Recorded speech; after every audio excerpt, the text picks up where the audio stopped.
Winter rain, it falls too hard. Take my hand and take my heart. In these times when we're apart, you are still. When I started researching you, I was overwhelmed with your resume. It made me feel quite exhausted. I don't know how you do it all. But we're here today just to focus on one part of it, your new book, The Queer Face of War. Could you tell us briefly, in your own words, without going all the way, what it's about? Sure. So the queer face of war is broadly about how Russia weaponized homophobia in the invasion of Ukraine and how queer Ukrainians fought back. Mm-hmm. It's told in a combination of photographs and written vignettes. One of the things that I wanted to do was try to tell the collective history of the queer community in Ukraine and what's happened in the Russian invasion.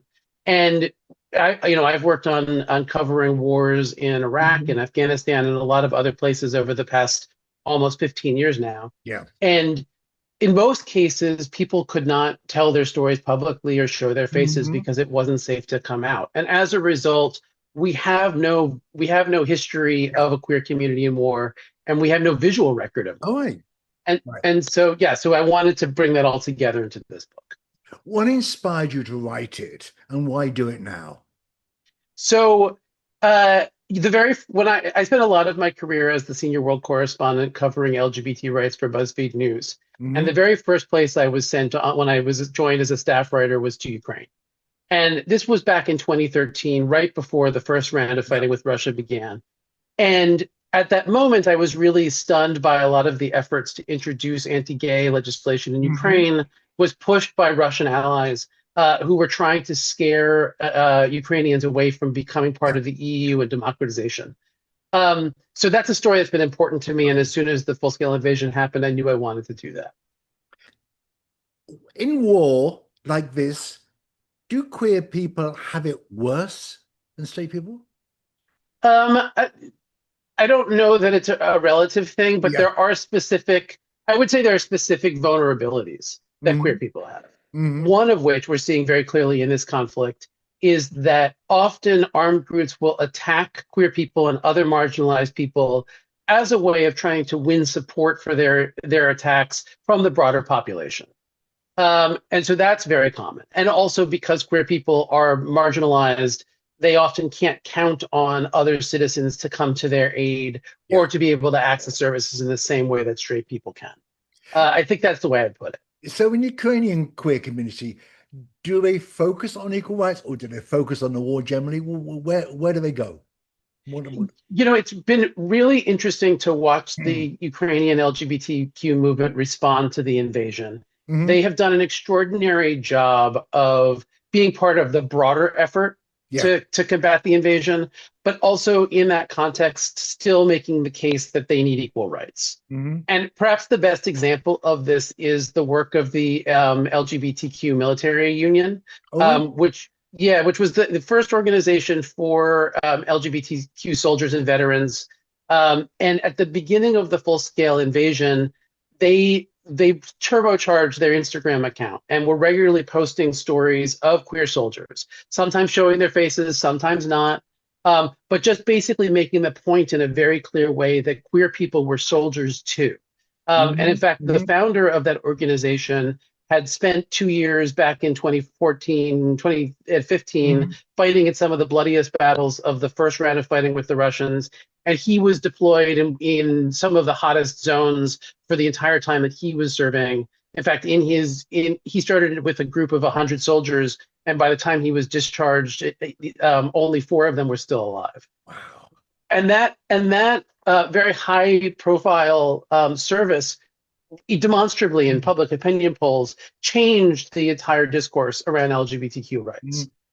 You could see it in the press that was much more supportive and approving of queer people.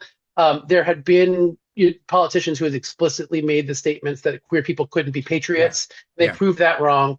And it led to actually a grassroots effort, not led by LGBT organizations, to try to win partnership rights for soldiers in same-sex couples.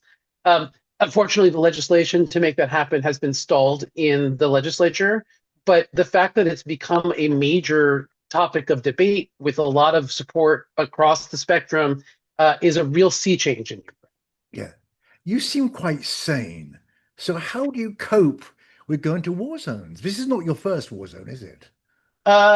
This is probably the closest I've been to Okay. combat. I've covered a lot of places that are in war, but this is the closest I've come to being like, in places that are actively experiencing attacks. How do you stay Um, sane? how do I stay sane? Um, well, first of all, even within a country that's under attack, there Mhm. are safer and more dangerous places. Okay. And I think very hard about whether being in very dangerous places is necessary. With only one exception, most of this work was able to do in places, I was able to do work in places that were not Okay. experiencing the most active combat. And in cities like Kiev, at least at the time that I was working there, um, Russia wasn't attacking the city center deliberately. What they were primarily doing was striking power plants and other kinds of infrastructure. So you could be relatively, I was working closely with security consultants that advised on where it was safer to be. Um, and so, I live in New York City and I'm a biker.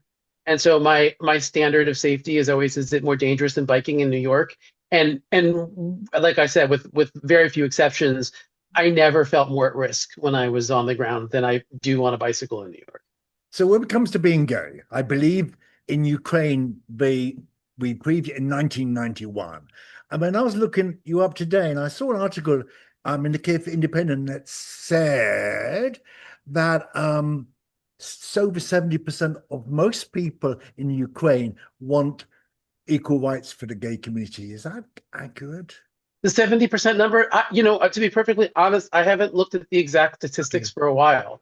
But there was definitely a real surge in support for that Hmm. after the full-scale invasion began. Part of it was the soldiers that had talked about it, and part of it was the way that the Russians had foregrounded homophobia as part of the justification for the invasion. This is the first war in history where a superpower has justified invading its neighbors explicitly to stamp out LGBT rights. During the speech that Putin gave on the night that the full-scale invasion was launched, he talked about how this was necessary to combat Western attacks on Russia's Hmm. traditional values. When he made a speech annexing 4 Ukrainian regions in Yeah, September of 22, he also talked about how this was necessary to stop children being taught about sex reassignment. So this is very explicit, and that actually has mobilized Ukrainian popular opinion in the other direction to be more supportive of that's good. LGBT rights. As an international gay community, should we be doing more for gay communities like Ukrainians in war? Should we do more? I think without question. I mean, Hmm. one of the and it's very challenging for individuals like you and me to do anything directly. It has to be on a government level. Yeah. But one of the things that your viewers may not be fully aware of is just how crucial the United States was to the international LGBT movement. Through the State Department and Yeah. USAID, we were the major funders of queer rights organizations around the world. And when the Trump administration gutted those programs, that directly harmed the LGBT community in Yeah. dozens of countries, and including Ukraine. So it's really crucial. The other thing I would say is that uh, we're in a moment right where there's the Trump administration has slow walked assistance for Ukraine. There are Hmm. very vocal allies that are undermining it, and I think it's important for queer people to understand that the fight that Ukrainians are fighting is also a way of our fight, Yeah. because Russia and Putin really modeled the approach of attacking LGBT people as a way of attacking democracy. And authoritarian leaders around the world that are following the same path are learning from that example. Hmm. If Russia triumphs in Ukraine, it will not only be bad for queer Ukrainians, but it will be bad for queer people everywhere, because other strongmen will be tempted to Hmm. try the same tactics. And Hmm. that is something that is really crucial and affects us directly. Who do you want to read this book? Everyone, I think, would be the Very good I would, lesson. yeah, well, I would say, but I think specifically, I think it is so hard for Americans to understand what it's like to live in active comment, to live with this level of insecurity. And one of the reasons I wrote the book the way I did is because I do think it's very easy for queer people to identify with the experience of queer people who are targeted for being queer. The stories here are extreme because they are under military attack, but the experience of feeling vulnerable that way will feel very familiar. One story that comes to mind is that of Diana, who was a lesbian woman from a city called Kherson, which was occupied early in the invasion. And Russian soldiers discovered a rainbow flag in her home, took her into detention. She was sexually assaulted and part of a narrowly survived a massacre of prisoners. That's an extraordinary situation. But being targeted by the equivalent of law enforcement for having a rainbow flag is something that certainly people who can think back even further in history in the US does not feel so foreign. And I hope that that gives everybody a sense of empathy and identification, that war is not something, or these kinds of attacks are not simply something that happens to people who are fundamentally different than us, but is that we could be vulnerable in the same way if events turned out differently. And that's why it's so important for us to mobilize now. Yeah, I think it's a really important time for you to write this book, not just because of what goes on, because we need to know the truth about what's going on. And that's the saddest thing about this world now. We have no idea what's right and what's wrong. Kudos to you for doing this book. Everyone should go out and read it and keep safe. Thank you. Thank you. I appreciate that. You know, thank you so much. I don't drive around Brooklyn, but if I do, I'll look out for you. I appreciate that. Thank you. Okay, thank you so much for talking to me today. Yeah. Thank you. Winter rain, it falls too hard. Take my hand and take my heart. In these times when we're apart, you are still my lover. I can feel your whisper close, like the sweetness of a rose. When I turn, I hear your voice. You're my only lover. They say that everyone 1,000 years of love may come to wrap you up and tie your bones.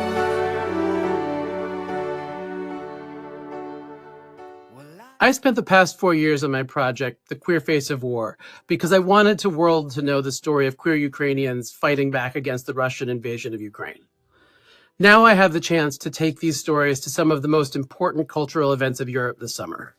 I've been invited to have an exhibition as part of the official offstage program during the Eurovision Song Competition, to bring the exhibition to Kiev for Pride Month, and to Amsterdam for World Pride. It's a critical opportunity to build solidarity for Ukraine and for queer people everywhere who are facing authoritarianism. But I need your help to make this happen. I'm working with European partners to raise money to cover the costs of travel, printing, venues, and all the other costs associated with sharing these stories. My personal goal is to raise $5,000 by May 1st, and Queer Emergency Aid Ukraine in Germany is raising an additional $8,000. Please help us share these stories. We will also donate a portion to direct aid to queer people and women in Ukraine. Well, I've got mine.